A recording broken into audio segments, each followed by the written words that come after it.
ఈ భూమి మీద మన భౌతిక కళ్లకు కనిపించని, మన చెవులకు వినిపించని ఒక అదృశ్య లోకం మన చుట్టూ ఉంది. అదేదో ఊహా కాదు, కట్టుకథ కాదు. బైబిల్ గ్రంథం దేవదూతలను కేవలం కథల పుస్తకాలలోని బొమ్మలుగానో, ఊహాజనితమైన పాత్రలుగానో చెప్పడం లేదు. వారు సర్వోన్నతులైన దేవుని చేత సృష్టించబడిన, దేవుని ఆజ్ఞల ప్రకారం పనిచేసే బలమైన సేవకులు. హెబ్రీయులకు 1:14లో బైబిల్ ఒక అద్భుతమైన మాట చెబుతోంది. రక్షణైన స్వాస్థ్యము పొందబోవు వారికి పరిచారము చేయుటకై వారందరూ పంపబడిన సేవక ఆత్మలు కారా? అంటే దేవదూతలు విశ్వంలో తమకిష్టమొచ్చినట్లు తిరిగే శక్తులు కావు. వారు దేవుని బిడ్డలకు సేవ చేయడానికి పంపబడిన పరిచారకులు. కానీ ఈ మెసేజ్ మొదలుపెట్టే ముందు ఒక విషయాన్ని మనం చాలా స్పష్టంగా అర్థం చేసుకోవాలి. మనం దేవదూతలను ఆరాధించము.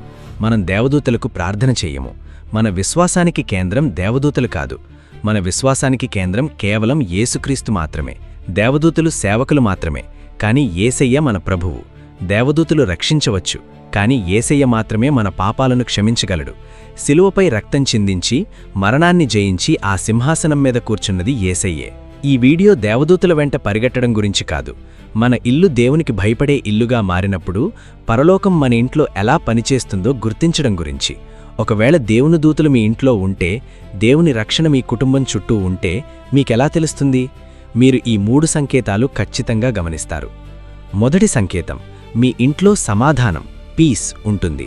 ఈ సమాధానం అంటే అప్పులన్నీ తీరిపోయి, పిల్లలంతా మాట వింటూ, ఇంట్లో ప్రతిదీ పర్ఫెక్ట్గా ఉన్నప్పుడొచ్చే ప్రశాంతత కాదు. అన్నీ బాగున్నప్పుడు ఎవరైనా నవ్వుతారు. జీవితం సాఫీగా సాగుతున్నప్పుడు ఎవరికైనా ప్రశాంతంగానే ఉంటుంది. కానీ దేవుని సమాధానం పరిస్థితుల మీద ఆధారపడదు. బ్యాంక్ బ్యాలెన్స్ తగ్గిపోయినప్పుడు, ఒక చెడు వార్త విన్నప్పుడు, కుటుంబంలో ఊహించని ఒత్తిడొచ్చినప్పుడు మీ ఇల్లు ఎలా మారుతుంది? అన్నీ తలక్రిందులవుతున్నప్పుడు కూడా మీ గుండెను భయం ఆక్రమించుకోకుండా, మీ మనస్సు ఆందోళనతో మునిగిపోకుండా కాపాడేదే దేవుని సమాధానం. దేవుని సమాధానం కేవలం మిమ్మల్ని ఓదార్చదు, ఒక సైనికుడిలా మీ హృదయానికి కాపలాగా నిలబడుతుంది. దేవుని దూతలు మీ ఇంట్లో పనిచేస్తున్నప్పుడు మీ ఇంట్లోకి వచ్చిన బంధువులు కూడా అంటారు, మీ ఇంట్లోకి రాగానే ఏదో తెలియని ప్రశాంతత ఉందండి అని. కీర్తనలు 91:11 చెబుతోంది, నీ మార్గములన్నింటిలో నిన్ను కాపాడుటకు ఆయన నిన్ను గూర్చి తన దూతలకు ఆజ్ఞాపించును. రక్షణ ఇచ్చేది దేవుడే. ఎప్పుడైతే ఒక ఇల్లు దేవునికి సమర్పించబడుతుందో, ఎక్కడ ప్రార్థనలు చేయబడతాయో, ఎక్కడ క్షమాపణ ఉంటుందో, ఎక్కడ యేసునామం ఘనపరచబడుతుందో అక్కడికి ఈ సమాధానం వస్తుంది. మిమ్మల్ని మీరు ఒక నిజాయితీగల ప్రశ్న వేసుకోండి. మీ ఇంట్లో ఒక గొడవ జరిగిన తర్వాత చివరకు మీ ఇల్లు దేవుని ప్రార్థన వైపు మళ్ళుతుందా, లేక భయంకరమైన నిశ్శబ్దం, కోపం వైపు మళ్ళుతుందా? మీ ఇల్లు కోట్లు పెట్టి కట్టి ఉండొచ్చు, ఖరీదైన ఫర్నిచర్ ఉండొచ్చు, ఫ్రిడ్జ్ నిండా భోజనం ఉండొచ్చు, కానీ దేవుడు లేకపోతే అక్కడ ఆత్మకు ప్రశాంతత ఉండదు.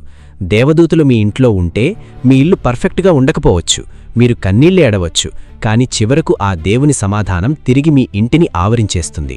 దేవుని నామానికి స్తోత్రం. రెండవ సంకేతం, ఆత్మీయ సున్నితత్వం, స్పిరిచువల్ సెన్సిటివిటీ. పరిశుద్ధాత్మ మీ జీవితంలో పనిచేస్తున్నప్పుడు, దేవుని దూతలు మీ ఇంటిని కాపాడుతున్నప్పుడు మీరు హెచ్చరికలను పసిగట్టడం మొదలుపెడతారు. ఏదో తప్పు జరుగుతోంది అని మీకు లోపలనిపిస్తుంది. మీరు పాపంలో పడిపోకముందే దేవుని ఆత్మ మిమ్మల్ని గద్దిస్తుంది. ఒకప్పుడు ఏ తప్పులు చేసినా మీకేమీ అనిపించేది కాదు, కానీ ఇప్పుడొక చిన్న తప్పు చేసినా మీ మనస్సాక్షి మిమ్మల్ని నిలదీస్తుంది. ఈ రోజుల్లో దేవుడు ఒక మనిషికి ఇవ్వగలిగిన అతిపెద్ద వరమేంటో తెలుసా? సున్నితమైన ఆత్మ, ఏ సెన్సిటివ్ స్పిరిట్. యోహాను 16:13లో యేసయ్య చెప్పారు, సత్యస్వరూపి అయిన ఆత్మ వచ్చినప్పుడు మిమ్మును సర్వసత్యములోనికి నడిపించును. పరిశుద్ధాత్మ మనల్ని హెచ్చరిస్తాడు. దేవదూతలు ఆ పరిశుద్ధాత్మకు విరుద్ధంగా ఎప్పుడూ పనిచేయరు. అందుకే దేవుడు ఒక ఇంటిని కాపాడుతున్నప్పుడు, ఒక నిర్ణయం తీసుకునే ముందు మీకు లోపల ఏదో ఆటంకం, చెక్ అనిపిస్తుంది. ఒక స్నేహం గురించి మీకు లోపల భయం కలుగుతుంది. మీ టీవీలో వస్తున్న ఒక చెత్త కార్యక్రమం చూస్తుంటే మీకు అసహ్యం వేస్తుంది. ఒక తండ్రికి తన కూతురి కోసం ఉన్నట్టుండి ప్రార్థన చెయ్యాలని అనిపిస్తుంది. ఆ తర్వాత తెలుస్తుంది, ఆ సమయంలో ఆమెకు నిజంగానే ఆ ప్రార్థన అవసరమైందని. ఏదో మెసేజ్కు రిప్లై ఇవ్వొద్దని అనిపిస్తుంది. ఏదో డాక్యుమెంట్ మీద సంతకం చెయ్యొద్దని అనిపిస్తుంది.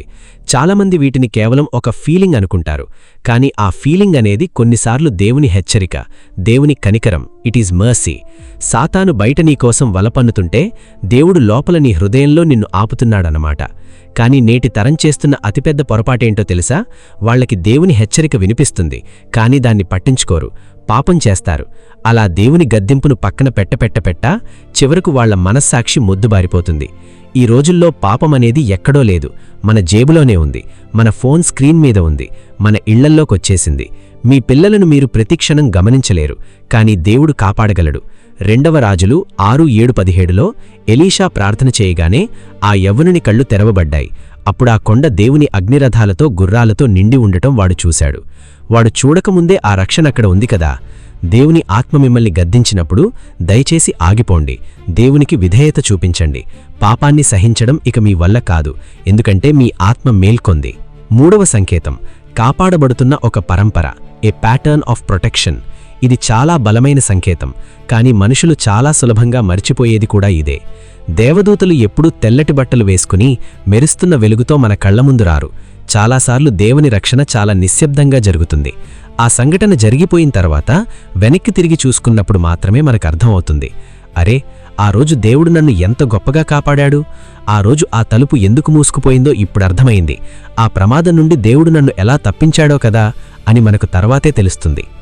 కీర్తనలు 121:7 చెబుతోంది, యెహోవా సమస్త కీడుల నుండి నిన్ను కాపాడును, ఆయన నీ ప్రాణాన్ని కాపాడును. దేవుడు నీకు తెలియని ఎన్నో ప్రమాదాలను ముందే చూస్తాడు. అపోస్తులుల కార్యములు 12వ అధ్యాయంలో పేతురు చెరసాలలో బంధించబడ్డాడు. సైనికులు కాపలా ఉన్నారు. మనుషుల దృష్టిలో పేతురు బయటకు రావడం అసాధ్యం, కాని సంఘము ప్రార్థన చేస్తోంది. భూమ్మీద ప్రార్థన జరుగుతుంటే పరలోకం కదిలింది. దేవుడు ఒక దూతను పంపాడు. సంకెళ్లు తెగిపోయాయి, తలుపులు తెరుచుకున్నాయి. మనుషులు బంధిస్తే దేవుడు విడిపించాడు. మన జీవితంలో కూడా అంతే. కొన్నిసార్లు ఒక పని జరగకపోతే మనం ఏడుస్తాం, కాని ఆ పని జరగకపోవడమే మనల్ని కాపాడింది అని తర్వాత తెలుస్తుంది. దేవుని దూతలు మీ ఇంట్లో ఉంటే మీ జీవితం ఏదో గాలివాటిగా సాగిపోతున్నట్టు ఉండదు. దేవుని చిత్తం లేకుండా ఏదీ మీ జీవితాన్ని తాకదు. సాతాను కీడు చేయాలని పన్నిన కుట్రలను దేవుడు మీకు మేలుగా మారుస్తాడు. God turns it for good. కానీ దేవుని బిడ్డ, నువ్వు గమనిస్తున్నావా? చాలామంది తాము కాపాడబడినప్పుడు అబ్బా, నా అదృష్టం బాగుండి బ్రతికిపోయాన్రా అనుకుంటారు. అది అదృష్టం కాదు, దేవుని కనికరం. అది కోయిన్సిడెన్స్ కాదు, దేవుని రక్షణ. వెనక్కి తిరిగి నీ జీవితాన్ని ఒక్కసారి చూసుకో. దేవుడు మూసివేసిన తలుపులను చూడు, దేవుడు దూరంగా తీసుకెళ్లిన వ్యక్తులను చూడు, సరైన సమయానికి దేవుడు పంపిన సహాయాన్ని చూడు. ఇదంతా చూసిన తర్వాత నువ్వు ఒక్కటే అంటావు, దేవుడే నా ఇంటిని కాపాడుతున్నాడు, దేవుడే నా కుటుంబం మీద కన్నువేసి ఉంచాడు. ఈ మెసేజ్ యొక్క ఉద్దేశం దేవదూతల వెంట మీరు పరిగెట్టడం కాదు, వారికే ఆజ్ఞలిచ్చే ఆ సజీవుడైన దేవుణ్ణి మీరు వెదకాలని. మత్తయి 6:33 చెబుతోంది, మొదట ఆయన రాజ్యమును నీతిని వెదకుడి, అప్పుడవన్నీయూ మీకు అనుగ్రహించబడును. దేవుణ్ణి వెదికితే చాలు, పరలోకం మొత్తం నీకు తోడుగా నిలబడుతుంది. ఈరోజు నీ ఇల్లు దేవునికి సమర్పించబడిందా? మీ ఇంట్లో దేవుని సమాధానముందా? ఒకవేళ మీ ఇంట్లో ఎప్పుడూ గొడవలు, భయం, వ్యసనాలు, నెమ్మదిలేని పరిస్థితులు ఉంటే ఈరోజే నీ ఇంటిని యేసయ్య చేతుల్లో పెట్టు. నీ పాపాన్ని ఒప్పుకో. నాతో పాటు నీ గుండె మీద చేయి వేసుకుని కన్నీటితో ఈ ప్రార్థన చెయ్యి. యేసయ్యా, నా జీవితాన్ని, నా ఇంటిని, నా కుటుంబాన్ని నీ చేతులకు అప్పగిస్తున్నాను. నా పాపాలను నీ రక్తంతో కడుగు. నా హృదయంలో, నా ఇంట్లో దేవుడు లేని, నెమ్మదిలేని పరిస్థితులు తొలగించు ప్రభువా. నీ పరిశుద్ధాత్మతో నన్ను నింపు. నా మనస్సాక్షిని మేల్కొల్పు. నీ వాక్యం పట్ల, నీ హెచ్చరికల పట్ల నాకు సున్నితమైన ఆత్మను దయచెయ్యి.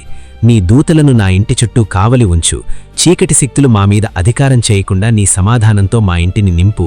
యేసునామంలో అడుగుచున్నాము, ఆమేన్. నా ప్రియమైన బిడ్డలారా, ఈ ప్రార్థన మీరు మనస్ఫూర్తిగా చేసి ఉంటే, మీ ఇల్లు దేవుని ఇల్లుగా మారాలని మీరు కోరుకుంటే కామెంట్స్లో నా ఇల్లు యేసయ్యది అని టైప్ చేయండి. దేవుడు మీ కుటుంబాన్ని, మీ బిడ్డలను కాపాడి దీవించుగాక. God bless you. Strength in grace. It's all about Jesus.